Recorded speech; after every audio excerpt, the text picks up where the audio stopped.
Hello, Hidden Gems. I am with a very important interview. We are so grateful that Nikki Brass is here with us today. Nikki, I thank you from the bottom of my heart for being here.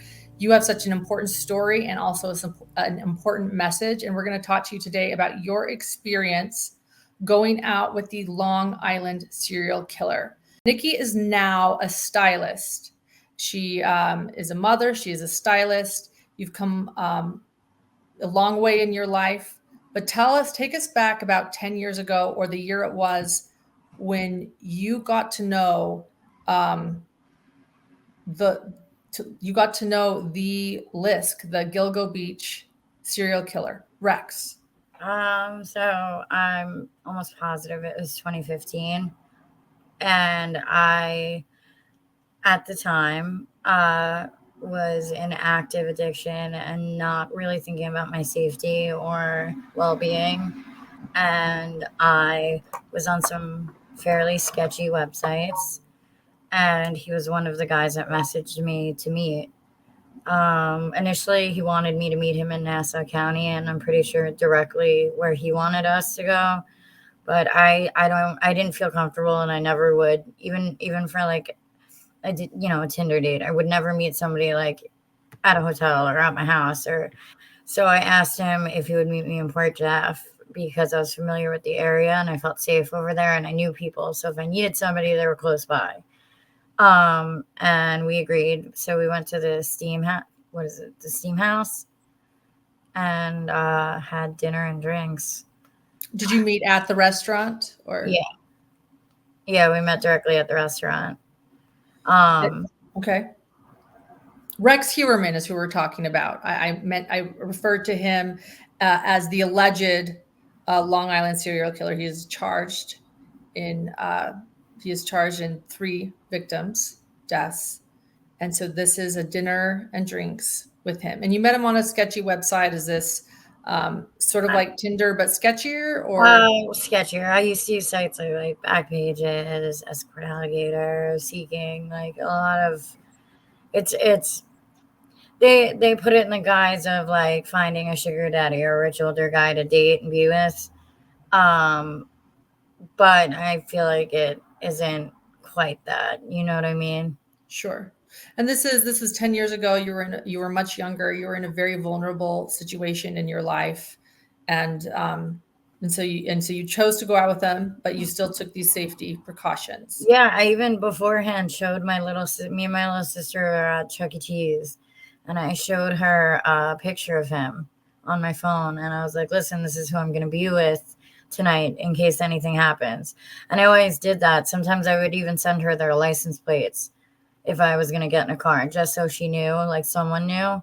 Um, and yeah, so I showed her his picture, everything. I set up date, and I met him there. He seemed honestly. Did he use his real name, and did he use his real photo? So on the websites, he didn't use his real name, and you don't have to have a photo. You can give private access where only certain people you let see a picture of you. I asked him for a picture and said like, "Can you send a picture so I know who I'm looking for?" And he sent a picture. I don't know. We were on one of those apps like WhatsApp or one of the ones where you generate fake phone numbers, and at that time, fake names. It wasn't until we met in person and I said, "Hey, like, nice to meet you. My real name is Nikki." And he did say Rex, but he didn't give me his last name or anything. And he also said he was divorced with kids, not married, which I would expect, like. Sure.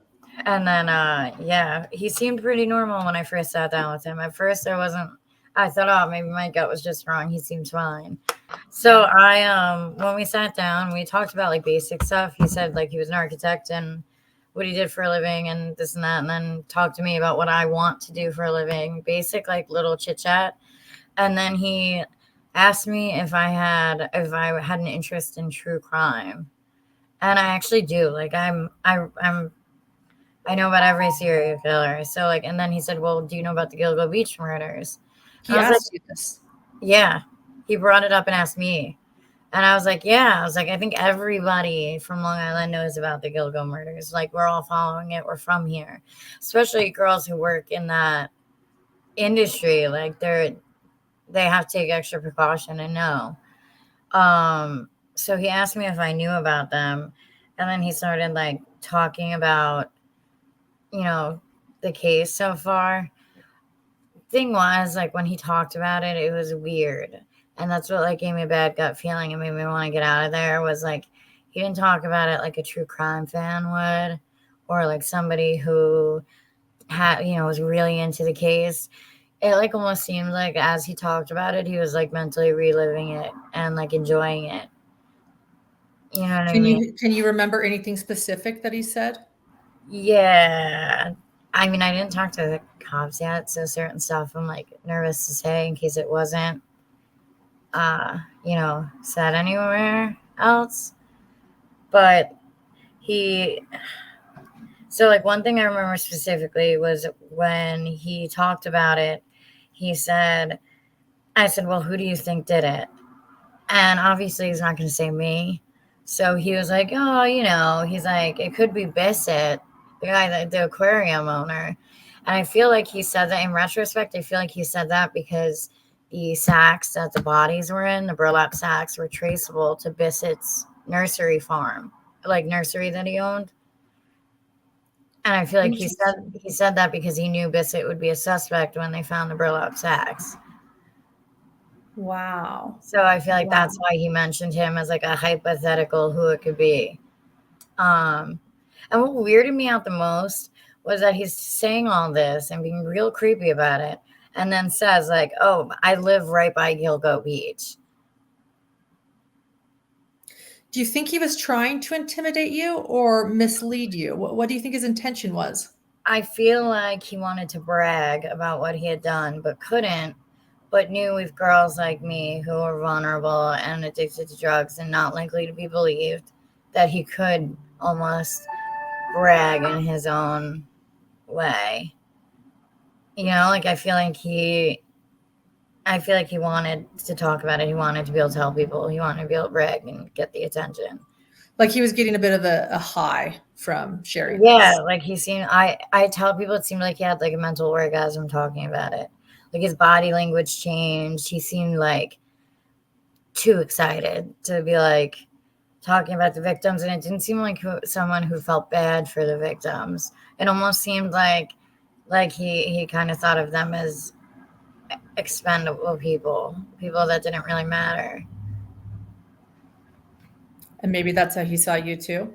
Probably, I think so, because I feel like he talked about it, and then when it was coming to an end, he wanted me to go with him, and I was like, I had a really bad feeling. Like my gut was telling me I needed to like leave. Like you know when you could give a code to the bartender and they'll get you out there safely. It was like that bad of a feeling. But I didn't like go to them. I waited and I was like, well, you know, it's really late and I'd have to follow you and you live all the way in Nassau. And he was like, oh, no. Like, I wouldn't want you to follow me. You'd get in the car with me.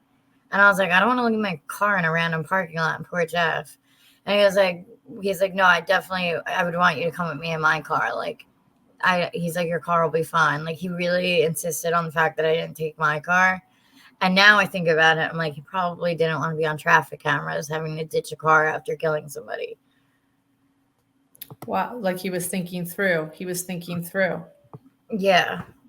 So I ended up being like, no, thank you. And I called a friend and had them meet me in the parking lot to make sure I got home safe because I just was really nervous after that. To say the least. And what was weird was after like insisting I get in the car alone with him and insisting that I go back with him after talking about all that, that was when he said that he lives by the beach. Which like freaked me out even more. Like you're trying to get me to go alone with you. The way you talked about the killings was very weird.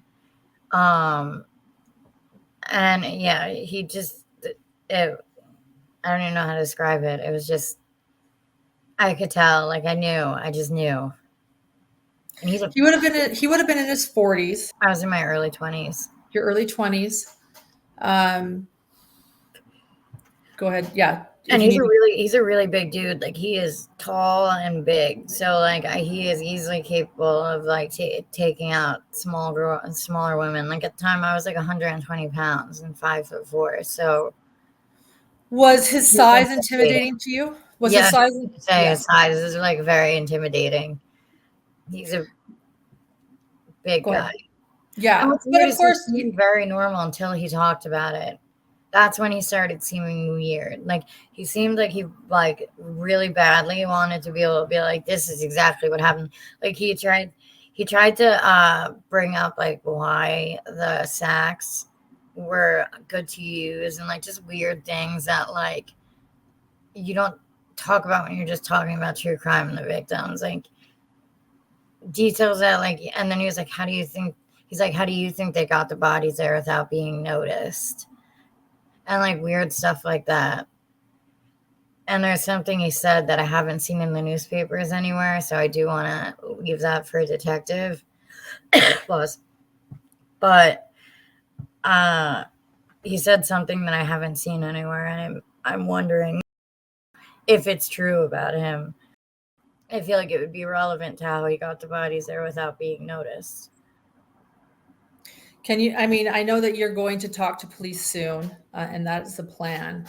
But he implied, in other words, he gave a hint as to how he placed the body without detection. Without detection, is that what you're saying? Yeah, like he knows. He did talk about like how it's dark and desolate in a small private area, and they don't really have police patrol over there and stuff like that. But he said something about the marshes and just something that I haven't seen, and I don't know if he owns a certain something, and I don't want to say anything until I tell police. But I do think that he was trying to talk about it and tell me about what he did without being like, oh, I did this. This was me. But he seemed like I feel like when somebody, the way other serial killers talk about the victims when they've killed sex workers, almost like they're expendable and don't matter and they don't have family or people that are looking for them. Yeah. Dehumanizing. Yeah. It seemed like he didn't care. He'd like kind of dehumanize the victims and cared about if anyone knew, like if it was almost like he talked to you to see like, I don't know how to explain this. Like, he said it in a way like, had I gone to the police, I feel like they'd be like, so you sat down with a guy at dinner and he told you he liked true crime and brought up Gilgo and that makes you think he's a killer. Like, he tried to make it sound like if I had gone to the cops, it just looked stupid. And he knew that, in other words, he knew. Yeah, I feel like he knew that. Like, if you look me up, you could very easily see like that I got in trouble one time and I did time for it and I was on parole at the time. So like, I think he went for women that he knew were not going to have police contact and weren't going to say anything. And he also went for people that he thought nobody would care about or look for. Was he, so in my opinion, what he's telling you is quite intimidating. As you point out, he was getting a high off of it, but it almost sounds like he was trying to intimidate you. Did he use other people have mentioned him using his size as a intimidation factor too. You said he seemed normal. He's a businessman. He says he's an architect. He's a family guy. He's big. No, but I said his size was intimidating. When I didn't want to get in the car with him, he got very agitated, and that was what bothered me. And like when I met him initially too, he came up, and it feels like he almost like is very like tries to use his size and look big and make you like feel that like giant presence near you. Yeah, like sort of like just overbearing, intimidation physically as well. Yeah, like he didn't when I was leaving stop me or do anything weird because we're in public. But like you could see he was visually agitated and like almost like I did all this work and drove out here and I'm not even gonna get what I wanted to do. I just don't know how to explain like there's a difference between like talking about a true crime and sitting there and reliving it, like your eyes glossing over and like trying to hide a smile and dehumanizing the victims and trying to like talk about like what do you think happened? What do you think about this? What do you think about that? How do you think they did this? He just really wanted to be able to keep that conversation going and keep talking about it. Did you try to change the subject, or are you more so just kind of observing and listening, thinking, should I be with this guy? Should I I not? was listening because I want I wanted to know if he said anything that I didn't hear on the news. If he said anything weird, that would make me uncomfortable. And I feel like I remember at the time he brought up, I don't know if it was on the news yet. So I, at the time, was an active addiction. I wasn't really following it anymore or reading papers or, you know what I mean? When you're in that point, you don't really care about that kind of stuff. Sure. And I remember him mentioning a girl from Jersey, and I felt like I hadn't heard about her yet. And that was part of what made me uncomfortable. Was he was like, "What about that girl from Jersey that went missing? I think it's connected." Wow. There was another woman who knew him from a networking group, and she stated that he mentioned up to 10 victims. Did he mention a number at all, or just throw in that, by No, the he way, said, yeah, he said 10. I thought everyone knew it was 10. no. He's only been charged with 3 He even victims right said now there with was a child. He even Melissa, Megan, he, and Amber. he said there was 10 victims, including a toddler or baby. He did mention the toddler. Yeah, yeah. He said about the 10 victims and then he said he's pretty sure there was a child too. He's like, don't quote me. I'm not sure if I'm right about this, but he was like, I'm pretty sure there's like 10 victims now. I know there was a child found, so wow.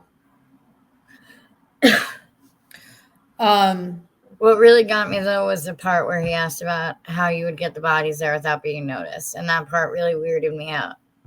And he mentioned marshes. Can you expand? I know you're going to talk to police, but could you? We believe you. We're listening to you. We believe you. I just don't know if I don't know if the cops need to know it first and see check it out and see if it's true or if it is just like him trying to kind of make it seem like he doesn't actually know, you know? In other words, you want to respect the integrity of the investigation. Yeah, I want them to be able to look into it and see if what he said is a Without the way world of knowing. possibly actually getting rid of those bodies. Okay, I respect that. And you do plan, I want everyone to know that that Nikki does plan to speak to police, and she will be. Um, and Yeah. I didn't initially because honestly, I thought like the 200 people that see my videos normally would see it, and that would be it. And I didn't think cops would believe me, but we've vetted you. Journalists have vetted you. yeah, I've had so many people for years that I've told this to that when it finally happened, everybody was like, "Oh my God, she wasn't crazy. You're making it up." Yeah, tell us about after. So you had this date, and so after that, I honestly was scared of even doing it again. I kind of slowly decided I needed to get my shit together at that point. So it helped you, in other words. Yeah, I was like terrified of him. He was scary. Like I thought he was so big. I thought that like if I left and didn't have somebody in the parking lot, that he would have snatched me up or something. Like I had such a bad feeling with him. And I've never had that before. Like it was like eerie. Like I was like, I knew not to go with this man anywhere. So you didn't even go in the parking lot with him. I'm pretty sure we walked out around the same time. I'm almost positive. But he saw that I had a friend in their car waiting for me, and I waved. And so I don't think at that point, I'm pretty sure he either hugged me or shook my hand and said, nice meeting you, and left. But when he hugged me or shook my hand, I know he was, again, still visually agitated that I wasn't going with him. Like, he made his annoyance known.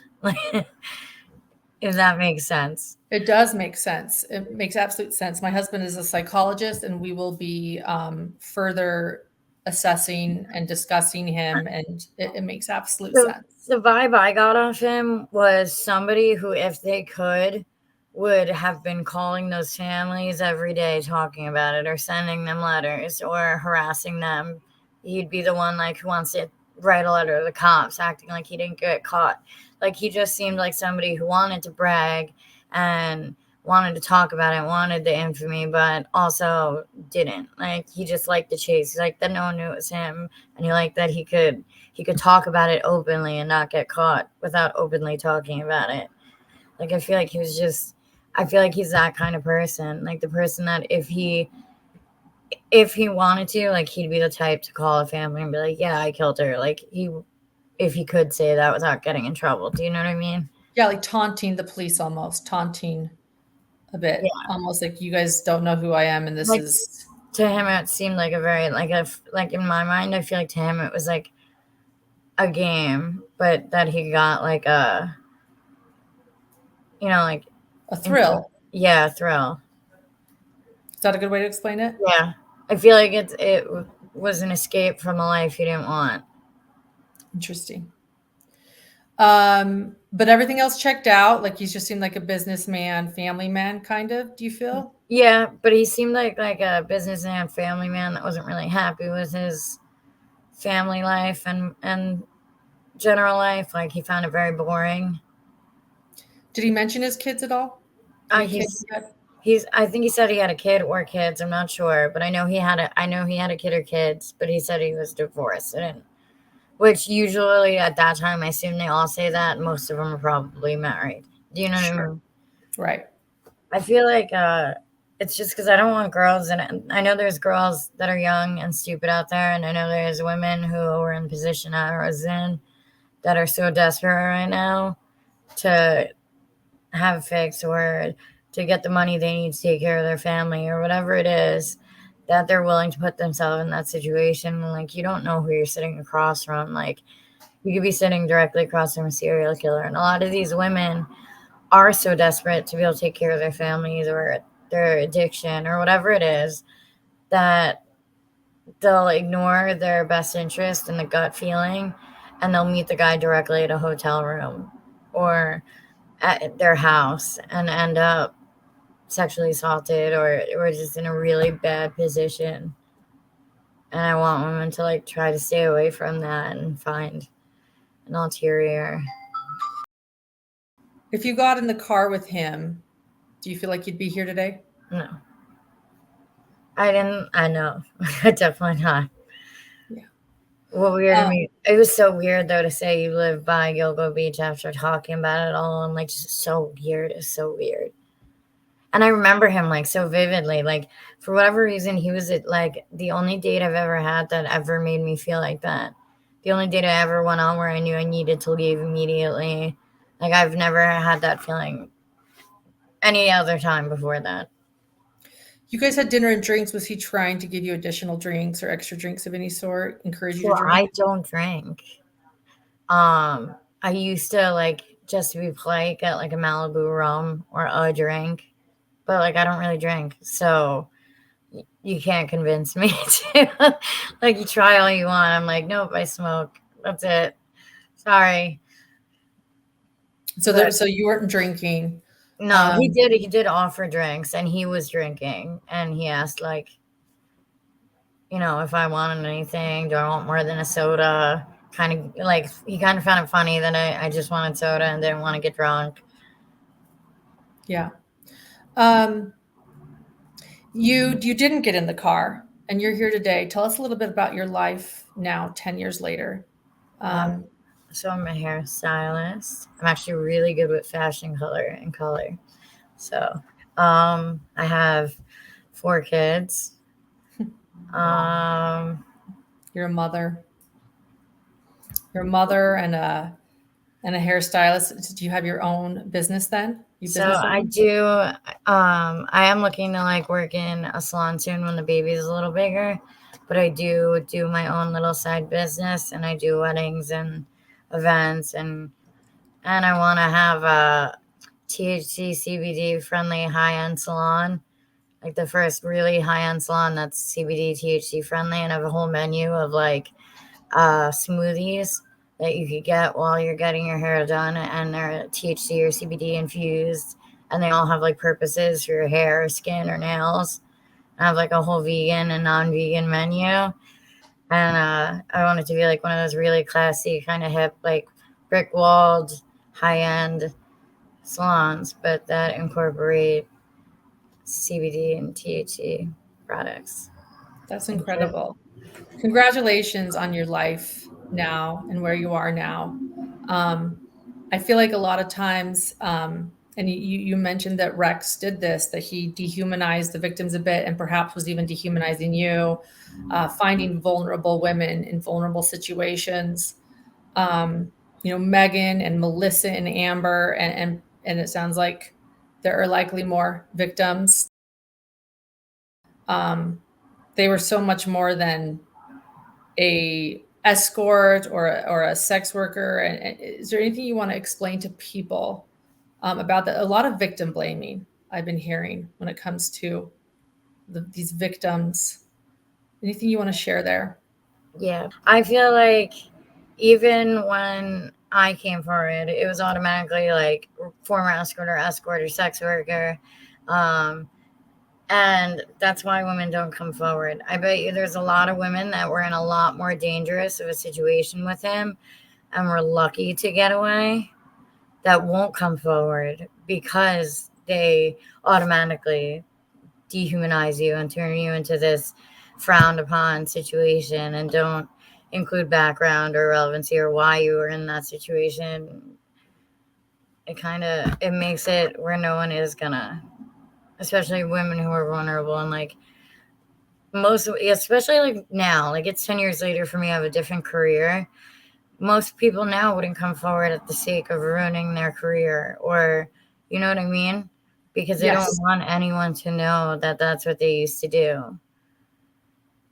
I think that's a really important message. Thank you, that we need to not judge women, not judge victims of victim blaming, and to see that it's just so important to make sure we understand that people are so much more than an occupation or a past occupation. Thank you for sharing that, and that is a reason women don't come forward or victims come forward with information, because they don't think they're going to be believed, or they're going to be dismissed because of Or the a media past. wants to, sensationalize it. So the title's got to be good. So it's former escort or sex worker instead of like. That happened to you this morning, right? Your first interview? Yeah. And like, I made it clear to them, like, this has been 10 years. I'm a stylist now. I don't want like to tarnish that. So I need it clear that that's what I do now. Like, if you're going to put former escort anywhere, put now Long Island stylist next to it. So that way, at least it shows there's, it doesn't make it seem, I don't know. I don't like the way they put it. I feel like it was very. I get it. Thank you. You're a businesswoman. You're a career woman. You're a mother of 4. You're so much more than a past position you were in that made you very vulnerable.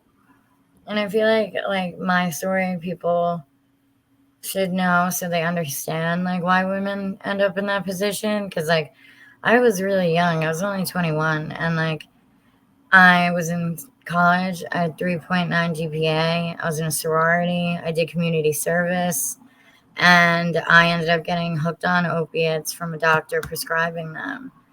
And then I ended up, when he got arrested, moving to heroin. And when I got arrested, they decided, for possession, they decided to like make an example out of me. And they would have high school classes come watch when I had court dates.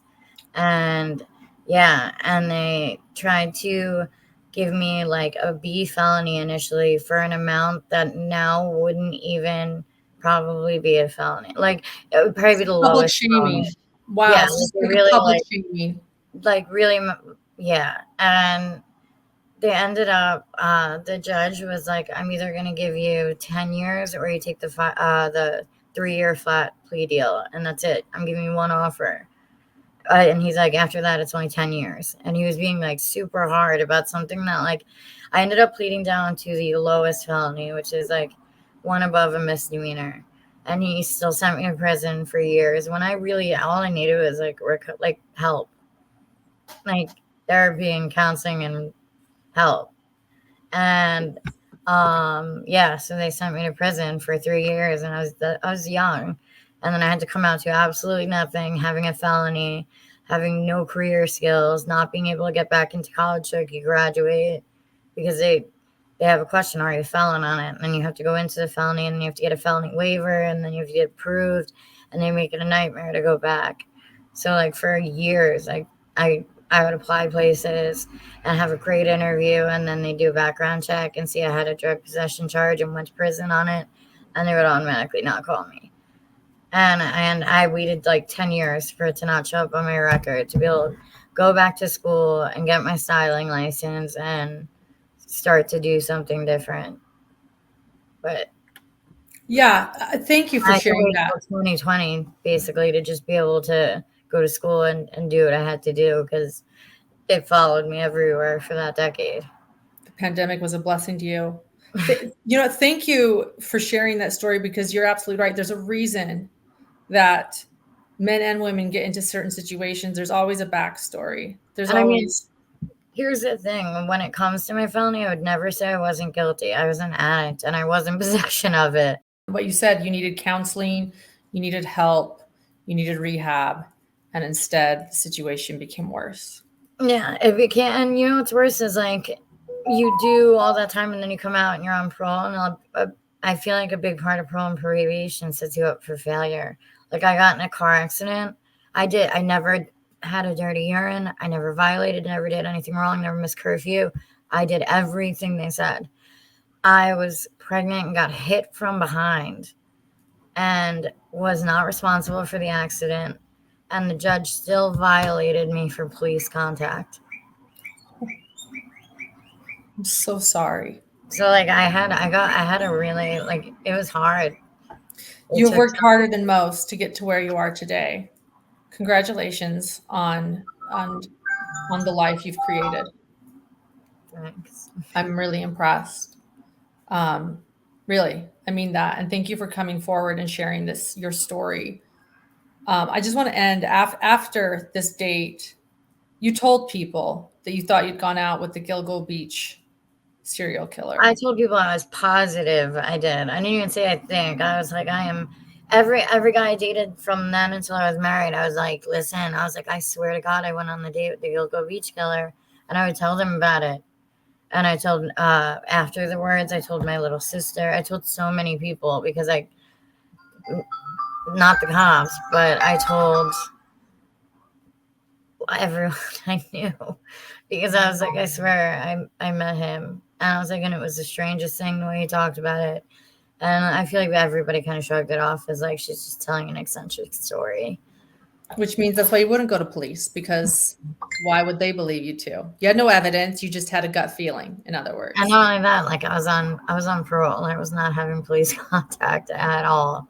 I learned my lesson when I got in a car accident and they violated me. So like I stayed away from the cops. And you showed your sister his photo even, right? Yeah, I showed her before I went. I said, this guy, I talked to this guy from Manhattan, not from Manhattan, who works in Manhattan, something like that, because she remembers me telling her about Manhattan.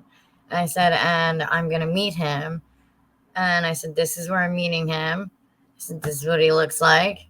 And I said, if anything, I said, I'll try to get a plate number, but I didn't even see his car because he walked closer to the restaurant before. Wow. So, you did not see his car because he walked. No. Oh yeah. So usually I would take a picture of the guy's plate, like try to be smooth about it and send it to my sister quick, but I didn't get a chance to see his. But she remembers me showing her the picture beforehand and telling her about it. And then when she saw him on the news, she recognized him too. Like she knew. What did you see when you saw his photo and his arrest? What did you feel?